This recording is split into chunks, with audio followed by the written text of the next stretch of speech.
Now is not the time to play it safe. Now is not the time to be afraid of firsts. We need a president who will take on the big challenges, even if she stands alone. Join me in fighting for this. Senator Gillibrand, thank you.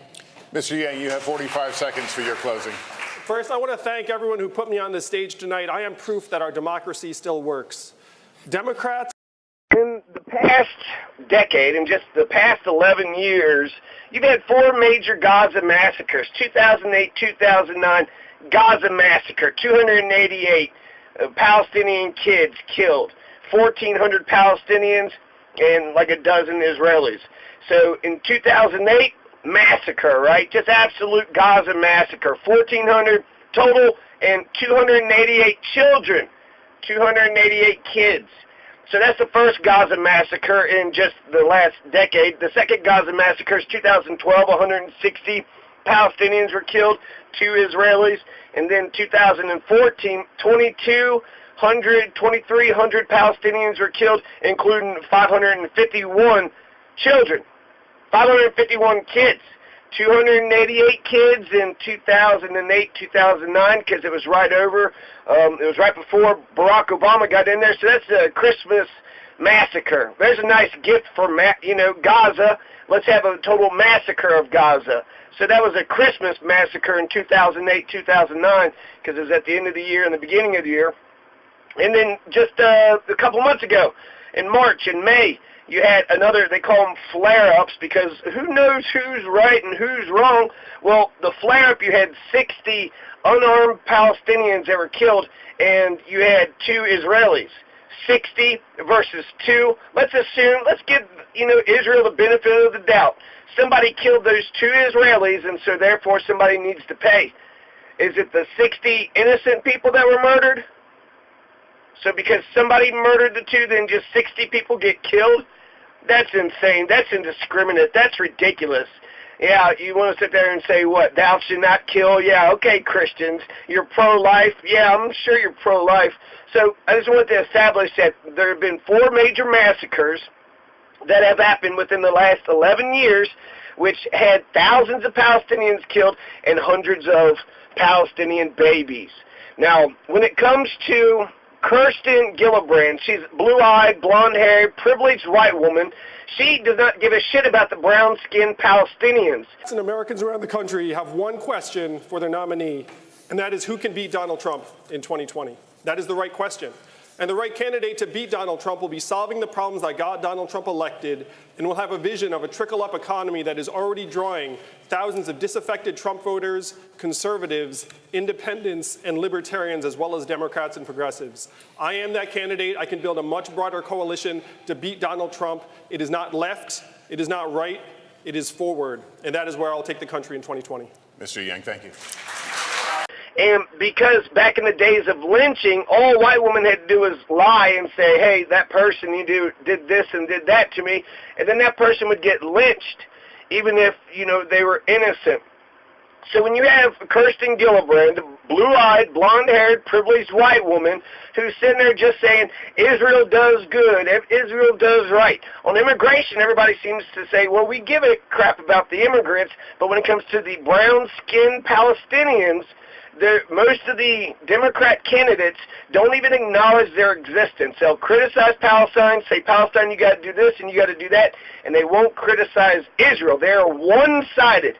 They only see absolutely just one side. And the condition is Israel has an open-air prison. Israel won't get into a 2-state solution, and they won't do a 1-state solution. They want a Jewish nation to take over Palestine. Well, okay, there's World War III right there. We're going to be dropping nukes because Israel just cannot keep their hands off of the Palestinians' land. So it's been a 2-state solution for decades. That's what our policy for the American government, George W. Bush, was for a 2-state solution. Barack Obama, go backwards. So it's like for the last 50 years we've been pushing for a 2-state solution, and it hasn't worked. And so that's why Mike Gravel says we need one democratic secular nation, separation between church and state, and then integrate all the people into one nation. And there's only 2 solutions. You can't keep an open-air prison going. You can't keep the blockade and the military occupation. You can't keep that going. It is ridiculous how they're treating them. And so either one, Democratic state or a Palestinian state right next to a Jewish state. Those are the only two solutions that are, that can actually be done, that actually make sense, that can actually make, both sides happy. So Kirsten Gillibrand had co-sponsored an anti-BDS bill, but like Cory Booker, she goes ahead and turns against it. But at first she was like, boycott, divest, and sanction? How dare you boycott Israel? I will pass a law that will make sure Americans will be prevented from boycotting Israel. Matt Bevin went ahead and wrote executive law in Kentucky saying you cannot boycott anything in Israel. So the anti-BDS law is ridiculous. I think it's called the anti-boycott. About these government health care plans that you've proposed in one form or another. This is a show of hands question, and hold them up for a moment so people can see. Raise your hand if your government plan would provide coverage for undocumented immigrants. Okay. Let me start with you, Mayor Buttigieg. Why? Israel anti-boycott law. So they were in favor of it at first, right? Cory Booker, Kirsten Gillibrand. What? Boycott Israel? How dare you? How dare you suggest that we're going to boycott Israel? So both Cory Booker, Kirsten Gillibrand, they criticize the violence on the Palestinian side, but Israel's violence is totally fine.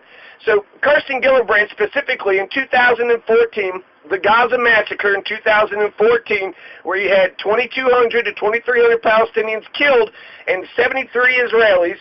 So just look at those numbers, 73, 2,200, 2,300. And then most of those are civilians. Most of them are unarmed. So they're just indiscriminately killing people. And then 551 of them are kids. Okay, so after 551 Palestinian kids were killed, what was Kirsten Gillibrand working on? Well, she wanted to push the American taxpayer. She wanted to suck the American taxpayer dry in order to give Israel even more weapons of war. Because the $4 billion that the United States government gives to Israel isn't enough for Kirsten Gillibrand. The fact that they got nuclear weapons, that's not enough. What Kirsten Gillibrand wanted after 551 Palestinian kids were killed is that Israel should get $662 million more on top of their yearly billions of dollars handout. So, thanks a lot, U.S. taxpayer. You're sitting there financing these massacres, you're killing these people, and then after Israel does it, your politicians are saying, well, what should we do? Should we pull on our pit bull? Should we, tell them to stop killing these damn kids, quit, putting them in prisons and torturing them? Are we going to make sure Israel acts right? Nope. No, our politicians will not hold Israel accountable. They're going to give them more money. Oh, you murdered a bunch of, 551 kids? Well, here's $662 million. That's Kirsten Gillibrand's policy when it comes to Palestine. She says that Israel is the only democracy in the Middle East. Well, the only democracy in the Middle East, the only democracy, didn't we get Iraq democracy? Hasn't Iraq been voting? So to say that, and then Israel is the only democracy. Netanyahu says if you're Arab, you better not go out and vote. If you're Arab, you better not go to the polls. If you're an Arab in Israel, if you're an Israeli citizen and you're an Arab, that's not democracy. You're not going to give them the right to vote, right? So give me a break. Israel doesn't give Palestine the right to vote because they want to take Palestine over. Netanyahu, who seems to like Hitler. Netanyahu said some crazy stuff about Hitler. So Netanyahu says that Hitler had listened to a Zionist, and the Zionist told Hitler that if you expel the Jews, then this whole Israel, the Jews going back to the homeland plan will work. Immediately on January 20th of 2021, I will, first of all, we cannot forget our DACA recipients, and so I'm going to start there. I will immediately, by executive action, reinstate DACA status and DACA protection to those young people. I will further extend protection for deferral of deportation for their parents and for veterans, who we have so many who are undocumented and have served our country and fought for our democracy.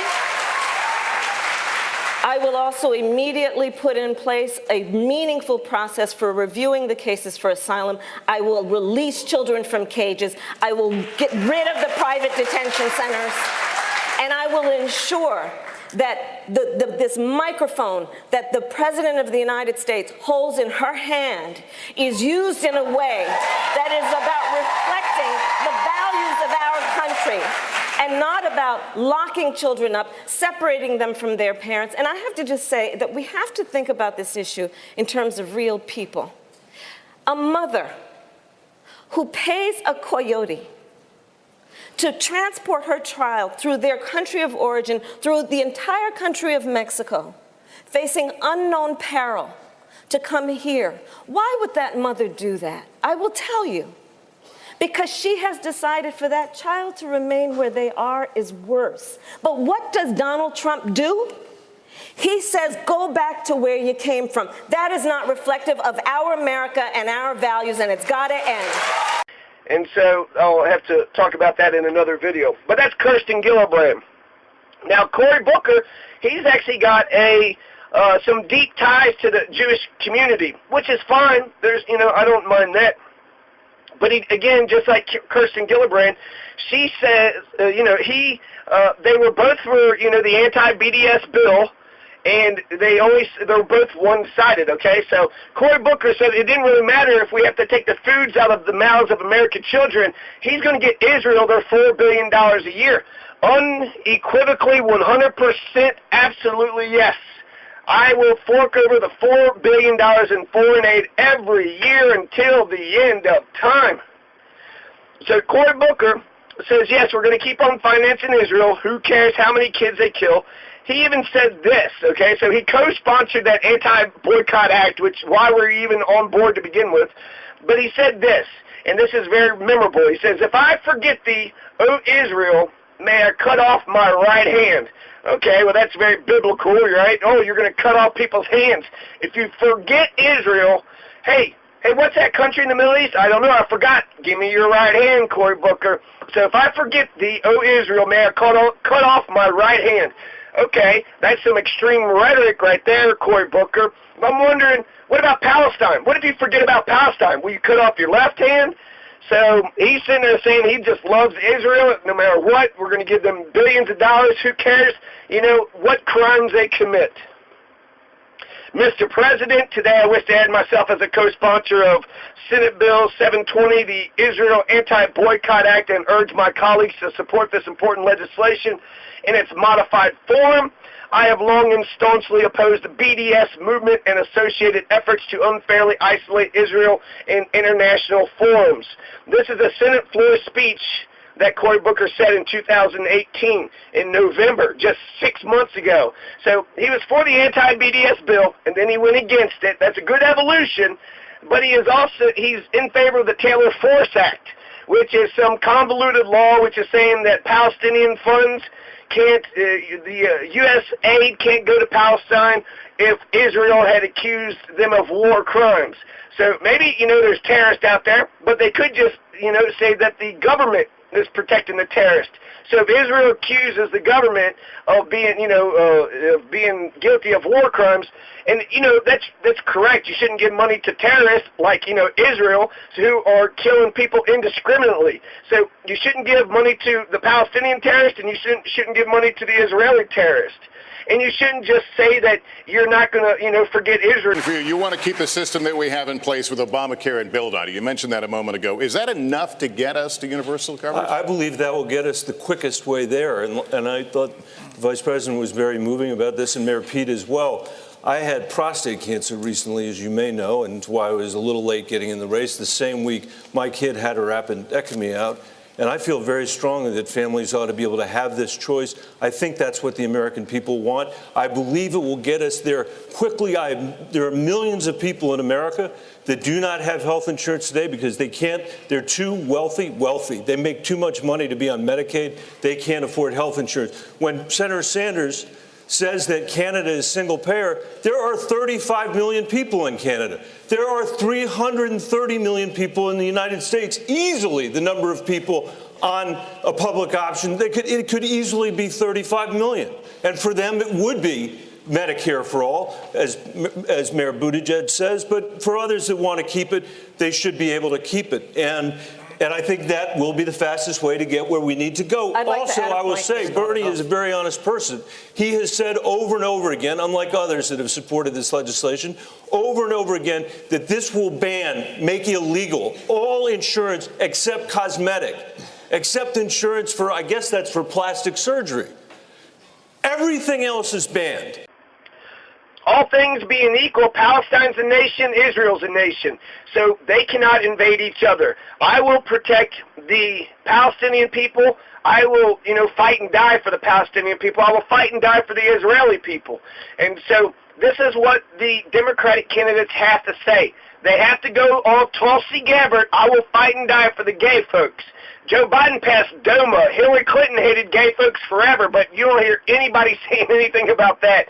Apparently, if you just hate Tulsi Gabbard, then you'll say, well, when she was a kid, she wasn't very progressive. Who gives a shit? She's got a 100% record in Congress when it comes to the rights of gay folks. She's in favor of gay marriage. She's in favor of gay people doing their thing. So, it's ridiculous. It's ridiculous. But she said she's going to fight and die for the gay folks. That's a pretty good statement to say that, you are on the side of gay folks. So that's what every one of these Democratic politicians need to say about Palestine. So they'll always say, they'll rush out and they'll defend Israel no matter what. No matter what. But it's Palestine that gets ignored.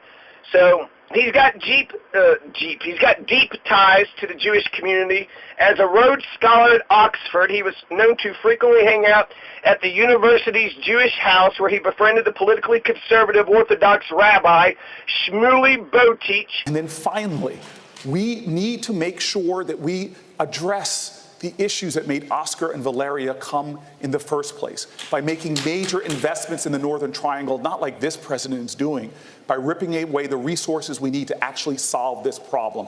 We cannot surrender our values and think that we're going to get border security.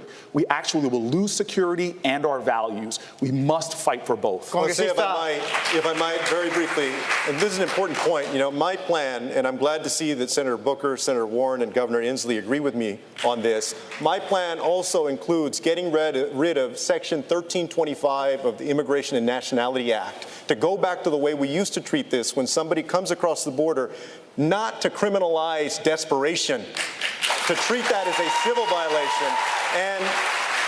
And here's why it's important. We see all of this horrendous family separation. They use that law, Section 1325, to justify under the law separating. Booker is known to be well-versed in Jewish liturgy. He apparently enjoys quoting the Jewish sage Hillel. He recently told David Axelrod during a podcast interview that he had the blessing of discovering Israel before I was a politician, having visited when he was 24 years of age after studying the Torah for 2 years. So Cory Booker, like all of his Democratic rivals, warned against Trump destroying the possibility of a two-state solution and criticized his aid from the Palestinians to bring them back to the negotiating table. He did say something about Palestine. He said that it's important to affirm the dignity and self-determination of the Palestinian people. Well, the government, we've always been for a two-state solution, so it's good that he's given the Palestinian people some lip service. He was saying Palestinians weren't allowed to boycott, and then he said, well, free speech, I guess they could boycott it. Actually, he was saying that to us, right? The Anti-Boycott Act, that was for us. That was a law saying that American people cannot boycott Israeli products because the products are just so damn good, because we don't have a right to not buy things. So Kamala Harris, Andrew Yang, Kirsten Gillibrand, Cory Booker, compared to Mike Gravel, Bernie Sanders, and Eric Swalwell, they suck. They suck to the Palestinians. I don't know why they hate the Palestinians so much. What did the Palestinians ever do to them? Joe Biden pretends that Palestine doesn't even exist. What Palestine? I don't even see the Palestine. What do you mean? Just playing like some little childish game. I don't see Palestine. Therefore, it doesn't exist. Kamala Harris, 54-year-old California senator, she embraced Israel, right? She didn't think Israel could do any wrong. She says Israel upholds human rights perfectly. Really, shouldn't everybody uphold human rights the way Israel does? Everybody should just follow Israel's example. They just love their neighbors. They're always peaceful. They treat people as equals. There's not you're not a second-class citizen if you're not Jewish. Israel being a Jewish state, but they accept humanity and they love all humans. So Kamala Harris and Andrew Yang, Joe Biden, Cory Booker, they're going to continue to give Israel $4 billion every year at least. Lots of weapons, lots of guns, lots of nukes, lots of tanks, which has always been the position. Steve Bullock, he's against the BDS movement, which, what the fuck? Everybody that's against the BDS movement, what's your problem? You have a right to boycott. You have a right to not buy things. You know what I mean? Like, how are you going to force people to say, nope, you must go to McDonald's? No, every place that, if Israel is associated with it, you must go pay for it. Get the fuck out of here. So Jay Inslee, he's against the BDS. So is Elizabeth Warren. Elizabeth Warren, loves these immigrant kids, loves these brown Mexicans, but doesn't seem to give a shit about the brown Palestinian people. So I'm going to get to Elizabeth Warren in a second. Jay Inslee is against the BDS movement, just like Steve Bullock is. Jay Inslee is for the two-state solution, and he's somewhat critical of Israel, not much. To make sure, ultimately, that we provide not just shelter, but food, clothing, and access to medical care. Ms. Williamson. Yes, what Donald Trump has done to these children, and it's not just in Colorado, Governor, you're right, it is kidnapping, and it's extremely important for us to realize that. If you forcibly take a child from their parents' arms, you're kidnapping them. And if you take a lot of children and you put them in a detainment center, thus inflicting chronic trauma upon them, that's called child abuse. This is collective child abuse. And when this is crime, both of those things are a crime. And if your government does it, that doesn't make it less of a crime. These are state-sponsored crimes. Congressman. And what President Trump has done is not only attack these children, not only demonize these immigrants, he is attacking a basic principle of America's moral core. We open our hearts to the stranger. This is extremely important. And it's also important for all of us to remember, and I have great respect for everyone who is on this stage, but we're going to talk about what to do about health care. Well, where have you been, guys? Because if it's not just a matter of a plan, and I haven't heard anybody on this stage who has talked about American foreign policy in Latin America and how we might have, in the last few decades, contributed to something being more. Senator Jill. Amy Klobuchar is for the Israeli Anti-Boycott Act. She actually voted for it. So she didn't have an evolution like Kamala Harris and Cory Booker. She went ahead and said, you know what? This is a great idea, America. If Israel sells a product, you must buy it. You cannot boycott it. You cannot divest. You cannot sanction. You are forced to buy, just like in Kentucky, you are forced to buy everything Israel. The Times of Israel called Klobuchar the candidate most closely aligned with AIPAC. And she said, yes, Israel protects human rights. They are just a paragon of goodness and righteousness. The whole world should back Israel and how well they protect the human rights. So Klobuchar, she says that Bibi Netanyahu doesn't want a two-state solution, but Amy Klobuchar thinks that if she's really, really nice to him, then maybe he'll just change his mind. So he wants to annex the West Bank. He doesn't give a damn about the Palestinian people. He don't care about Arabs. He's a racist piece of crap who loves Hitler. He's saying if it wasn't for Hitler, you wouldn't have Israel. So, Netanyahu is, maybe he'll change his mind. If we're real nice to, that's not how power works. Yeah, maybe that could work, but what if it doesn't work? Now, what options do you have? Well, maybe we'll give him $8 billion. Will that help Netanyahu if we double the amount? If we double the amount, will that make you happy? And when I got to the Senate, people told me we could not get a comprehensive criminal justice reform bill done.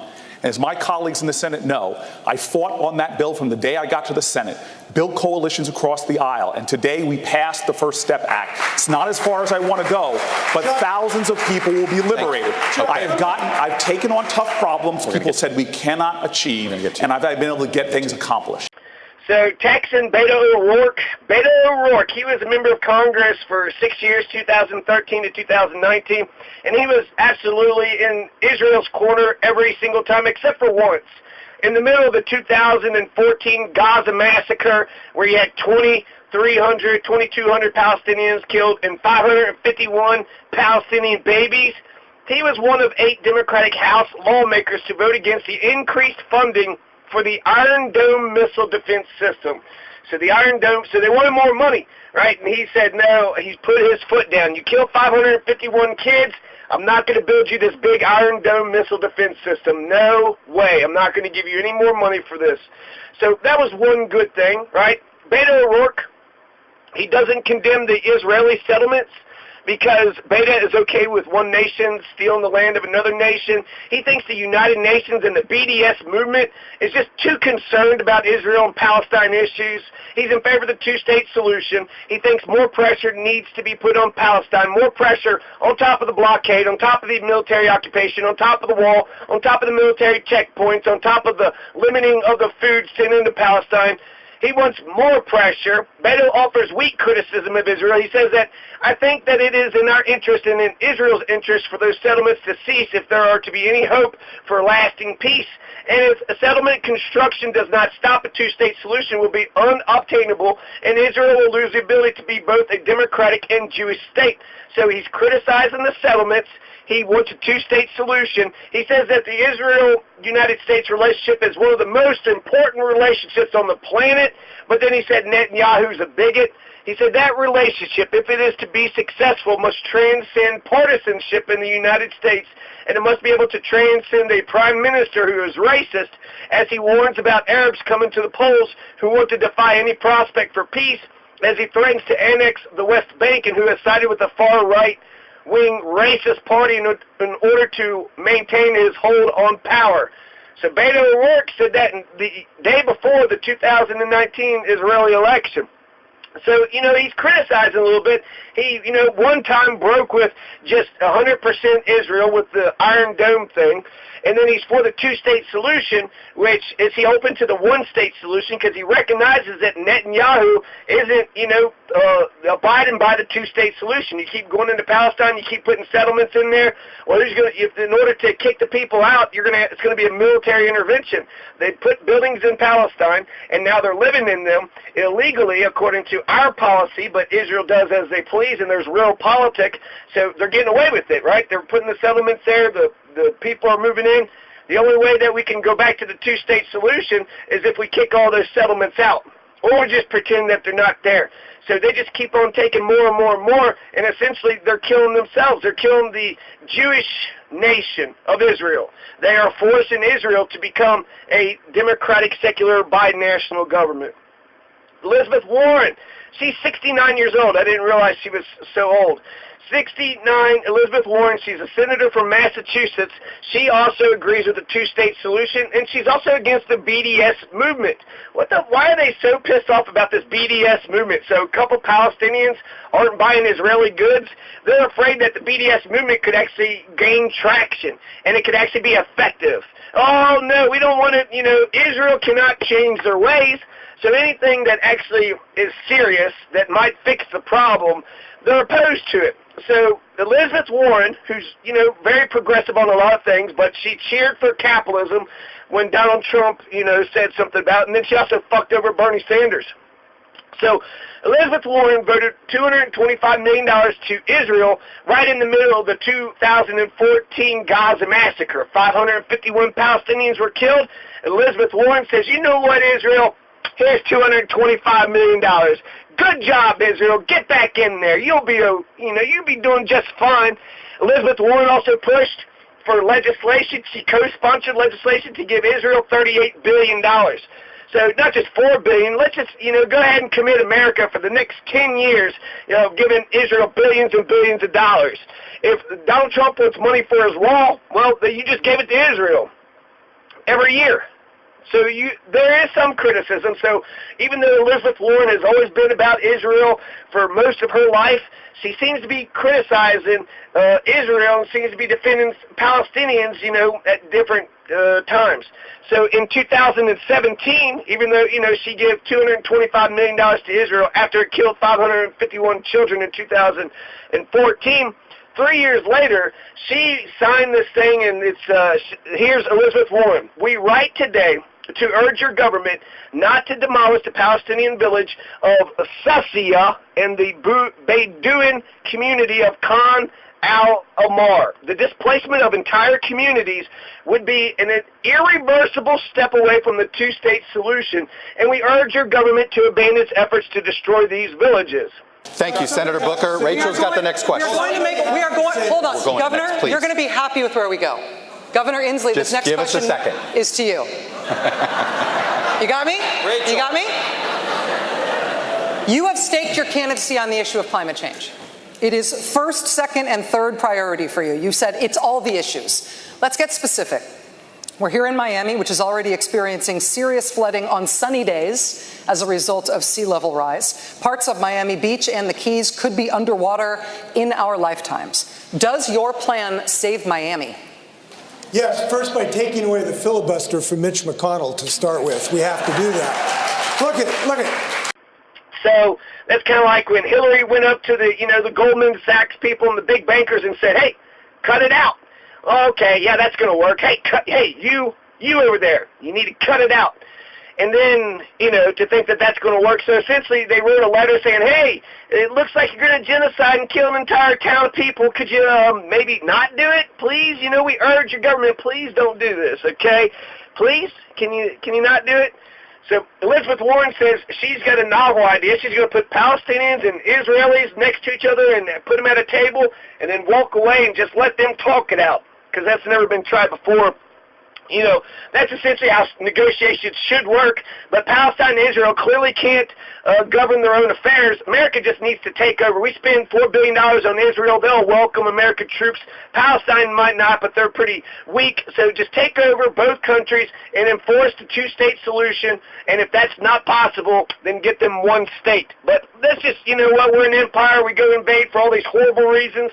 Let's just invade Israel and Palestine and then fix the problem. Well, let's just fix the problem. The two-state solution is better than what's going on now.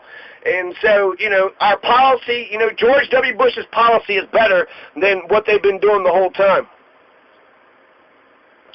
So, she was a huge, vigorous defender of Israel. She seems to be evolving a little bit. So, she's headed in the right direction. But again, $225 million for killing 551, you're giving an incentive for them to keep on killing, right? If they kill, Palestinians, then you're going to get $225 million. Hey, Elizabeth Warren, I would love $225 million. That's what you want, 551 Palestinian kids to die? That's what it takes to get $225 million? That's, that's pretty sick. That's pretty sick. It's almost like Elizabeth Warren is dangling that money in front of them saying, hey, if you keep doing it. So, 2014 Gaza massacre, she said an angry constituent, she told them that Israel was justified in launching its offensive as Hamas fired rockets from Gaza and stood by her support for increasing U.S. aid to Israel. 2014, 551 kids were killed, and she was like, listen here, American, you can't tell me what to do. I'm sick of you. They were justified. They were allowed to kill as many of those babies as they wanted to. 551 dead Palestinian babies wasn't enough for Elizabeth Warren in 2014. So she's been pretty sick, pretty disgusting in her support for Israel and pretending they do nothing wrong. But she says, here's a quote, I am deeply concerned about the deaths and injuries in Gaza. As additional protests are planned for the coming days, the Israel Defense Forces should exercise restraint and respect the rights of Palestinians to peacefully protest. It didn't happen. Just a couple months ago, they killed 60 Palestinians, unarmed Palestinians, because they were protesting. So, she keeps a lot of them saying, well, maybe if we're just nice to Israel, they'll do. No, that's not how power works. You got to make people. If they don't want to act right, you got to make people act right. Last but not least, John Hickenlooper, he's in favor of a two-state solution. After 60 Gazans were murdered, he reached his heart out to the Israelis who murdered them. So John Hickenlooper doesn't deny that Israel was shitty to Palestine. He has said that everybody has shitty human rights record. So, okay, Israel's got shitty human rights record, but everybody's got, if you look into everybody, they all are shitty when it comes to human rights. So fuck it, right? All countries suck at human rights. All countries suck at human rights one time or another, so who gives a fuck, right? Who gives a shit if Israel's killing innocent people? So Elizabeth Warren, John Hickenlooper, Amy Klobuchar, Jay Inslee, Steve Bullock, Kamala Harris, Joe Biden, Andrew Yang, Cory Booker, Kirsten Gillibrand, they are racist pieces of shit. They cannot say that Palestinians are people too. And you're going to have to force Israel either take away the $4 billion, take away the Security Council veto, and possibly, you know, we love war so much. We're in 27 wars right now. We haven't won any of the wars. So we love war and empire so much. Here, why don't we use our military for good? Why don't we make sure that Palestine and Israel gets along with a two-state solution or a single democratic secular state? Or are you afraid? Are you afraid of Israel? Are you saying, I mean, they're our allies, right? So wouldn't they want American military there for more protection? You're so afraid of the Gazans and the Hamas and the Palestinians, so that we're just, you know, we're just giving you some more support, right? When you want American troops there, we're good allies, right? We're allies with one another. Question for you here, which is simply this. There are a lot of the climate plans include pricing carbon, taxing carbon in some way. This type of proposal has been tried in a few places, whether it's Washington State, where voters voted it down. You've had the Yellow Vest movement. We had in Australia one party get rejected out of fear of the cost of climate change sort of being put on the backs of the consumer. If pricing carbon is just politically impossible, how do we pay for climate mitigation? Well, there's a variety of different ways to pay. We talk about different ways of raising revenue, and I think we've got to build our way out of this and grow our way out of it. But let me just talk real quick to the previous question about real politics. We could talk about climate, we could talk about guns, we could talk about all of these issues that we all care about. We have a perception problem with the Democratic Party. We are not connecting to the working class people in the very states that I represent, in Ohio, in the industrial Midwest. We've lost all connection. That we have got to change the center of gravity of the Democratic Party from being coastal and elitist and Ivy League, which is the perception, to somebody from the forgotten communities that have been left behind for the last 30 years, to get those workers back on our side so we can say we're going to build electric vehicles, we're going to build solar panels. But if you want to beat Mitch McConnell, this better be a working class party if you want to go into Kentucky and take his rear end out. And if you want to take Lindsey Graham out, you got to have a blue collar party that can go into the textile communities in South Carolina. So all I'm saying here, thank you, Congressman Ryan. All I'm saying here, thank you, Congressman Ryan. So Chuck, all I'm saying is here, if we don't address that fundamental problem with our connection to workers, white, black, brown, gay, straight, working class people, none of this is going to get done, Chuck. Chuck,